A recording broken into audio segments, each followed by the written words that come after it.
चलो। ओम नमो भगवते वासुदेवाय। ओम नमो भगवते वासुदेवाय। ओम नमो भगवते वासुदेवाय। ओम नमो भगवते वासुदेवाय। ओम नमो भगवते वासुदेवाय। नारायणं नमस्कृत्य नरं चैव नरोत्तमं देवी सरस्वती व्यासं ततो जयमुदीरयेत्। नष्टप्रायेषु अभद्रेषु नित्यं भागवत सेव्या भगवती उत्तम श्लोके भक्ति भवती नैष्टिकी। कृष्णाय वासुदेवाय देवकी नंदनाय च नंदगोपकुमाराय गोविंदाय नमो नमः। मूकं करोति वाचालं पङ्गुं लङ्घयते गिरिं यत्कृपातमहं वन्दे परमानन्दं माधवम्। श्रीमद् भागवत महापुराण चतुर्स्कंद अध्याय 13। ध्रुव वंश का वर्णन। राजा अंक का चरित्र। सूत जी कहते हैं, सौनक जी सुनिए। श्री मैत्रेय जी के मुंह से ध्रुव जी के विष्णु पद पर आरूढ़ होने का वृत्तांत सुनकर विदुर जी के हृदय में भगवान विष्णु की भक्ति का उद्रेक हो आया और उन्होंने फिर मैत्रेय जी से प्रश्न करना आरंभ किया। विदुर जी ने पूछा, भगवत पारायण मुने, यह प्रचेता कौन थे, किसके पुत्र थे और किसके वंश में प्रसिद्ध थे, उन्होंने कहाँ यह किया था। भगवान के दर्शन से कृतार्थ नारद जी परम भागवत है, ऐसा मैं मानता। उन्होंने पंचरात का निर्माण करके श्री हरि की पूजा पद्धति रूप क्रिया योग का उपदेश किया है। जिस प्रकार प्रचेतागण स्वधर्म का आचरण करते हुए भगवान योगेश्वर की आराधना कर रहे थे, उसी समय भक्त प्रवर नारद जी ने ध्रुव का गुणगान किया था। ब्राह्मण उस स्थान पर उन्हें भगवान के जिन जिन लीलाओं कथाओं का वर्णन किया था, वे सब पूर्ण रूप से मुझे सुनाइए। मुझे उनके सुनने की बड़ी इच्छा है। तब मैत्रेय जी ने कहा, विदुर जी सुनिए। महाराज ध्रुव के वन जाने के बाद उनके पुत्र उत्कल ने अपने पिता के सार्वभौम वैभव और सिंहासन को अभिस्वीकार कर दिया। वह जन्म से सांचित अशक्ति शून्य समदर्शी था। संपूर्ण लोगों को अपनी आत्मा में तथा अपनी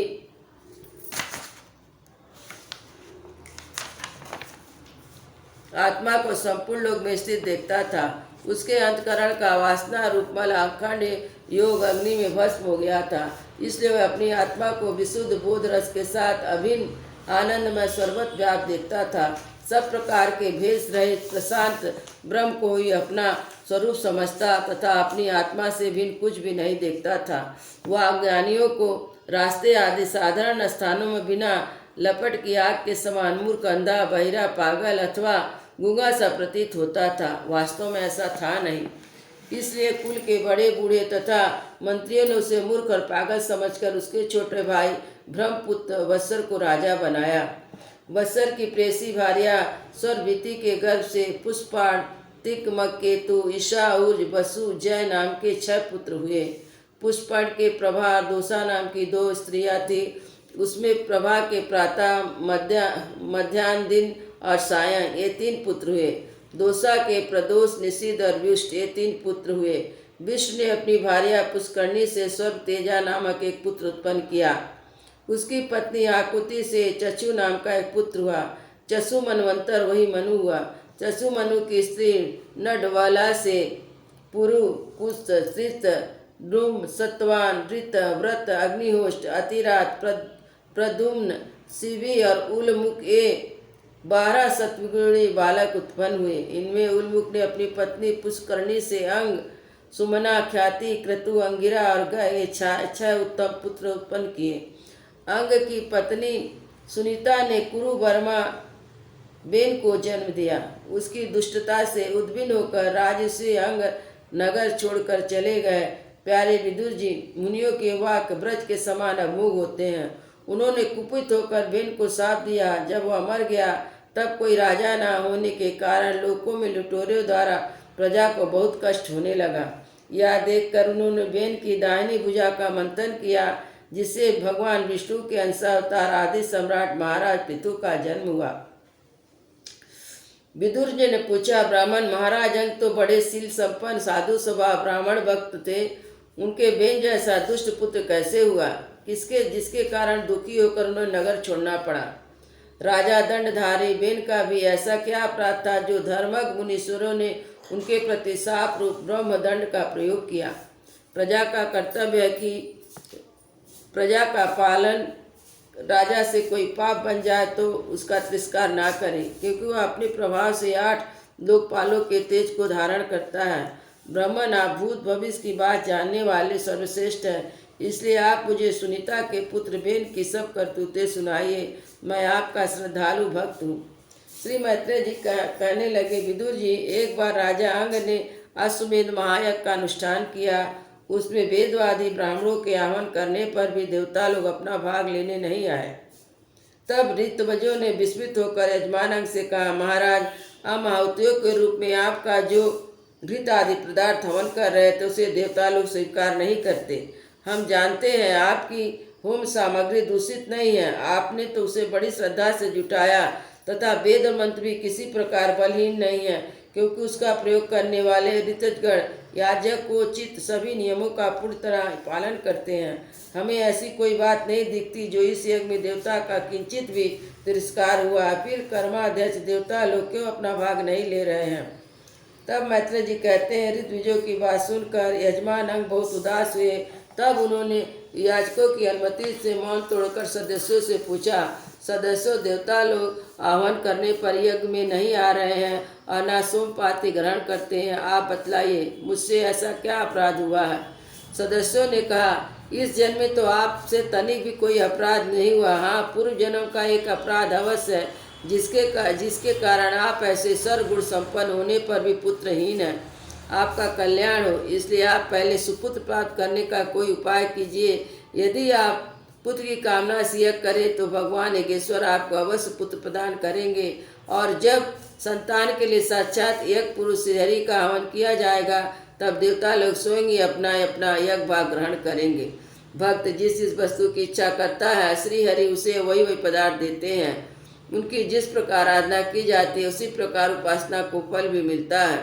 इस पर राजा को पुत्र प्राप्ति कराने का निश्चय कर ऋग्विदों ने पशु में यज्ञ रूप से रहने वाले श्री विष्णु भगवान के पूजन के लिए पुरोडास नामक चरु समर्पण किया। अग्नि में आहुति डालते अग्निकुंड से सोने के हार शुभ वस्त्रों से विभूषित एक पुरुष प्रकट हुए। वे एक स्वर्णपात में सिद्ध खीर लिए हुए थे। उदार बुद्धि राजा अंग ने याजकों की अनुमति से अपनी अंजलि में खीर ले ली। स्वयं सूंघकर प्रसन्नता पूर्वक अपनी पत्नी को दे दिया। पुत्रहीना रानी ने वह पुत्र प्रदायिनी खीर खाकर अपने पति के सहवास से गर्भ धारण किया। उससे यथा समय एक पुत्र हुआ। बालक बाल्यावस्था से अधर्म के वंश में उत्पन्न हुआ। अपने नाना मृत्यु का अनुगामी सुनीता मृत्यु की पुत्री थी, इसलिए वह भी अधर्मी ही हुआ। वह दुष्ट बालक धनुष बाण चढ़ाकर वन में जाता, ब्याज के समान बेचारे भोले वाले हरिणों को हत्या करता। उसे देखते ही पूर्ववासी लोग बेन आया कहकर पुकार उठते। ऐसा क्रूर और निर्दयी था कि मैदान में खेलते हुए अपनी बराबरी के बालकों को पशुओं की भांति बलात् मार डालता। बेन की ऐसी दुष्ट प्रकृति देखकर राजा अंग ने उसे तरह तरह से सुधारने की चेष्टा की, परंतु उसे सुमार पर लाने में समर्थ ना हुए। इससे उन्होंने बड़ा ही दुख हुआ। वे मन में कहने लगे, जिन गृहस्थों के पुत्र नहीं है उन्हें अवश्य पूर्व जन्म में श्रीहरि की आराधना की होगी। इसी से उन्हें कुपूत की करतूतों से होने वाले असह्य क्लेश नहीं सहने पड़ते। जिसकी करनी से माता पिता का सारा श्रेष्ठ मिट्टी में मिल जाए, उन्हें अधर्म का भागी होना पड़े, सबसे विरोध हो जाए, कभी ना छूटने वाली चिंता मूल लेनी पड़े और घर भी दुखदायी हो जाए, ऐसा नाम मात्र के संतान के लिए कौन समझदार पुरुष लग जाएगा? वह तो आत्मा के लिए एक प्रकार का मुँह बंधन ही है। अब मैं तो सपूत की अपेक्षा कुपूत को ही अच्छा समझता हूँ, क्योंकि सपूत को छोड़ने में बड़ा क्लेश होता है और कुपूत को घर को नरक बना देता है, इसलिए उसे सहज छुटकारा हो जाता है। इस प्रकार सोचते सोचते महाराज अगर रात में नींद नहीं आए, उनका चित्त गृहस्थी से विरक्त हो गया था। वे आधी रात के समय बिछौने से उठे। इसी समय बेन की माता नींद में बेसुध पड़ी थी। राजा ने सबका मोह छोड़ दिया। उसी समय किसी को भी मालूम ना हुआ। इस प्रकार चुपचाप उस महान ऐश्वर्य से भरे राजमहल से निकलकर वन को चल दिए। महाराज विरक्त होकर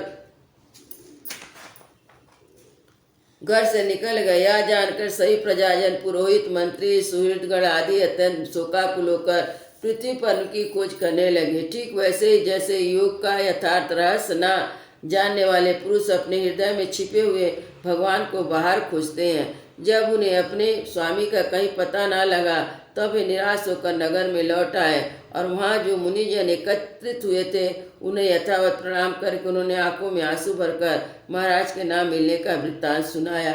वृंदावन बिहारी लाल की जय, जुदा श्री राम लला की जय, गुरु महाराज की जय।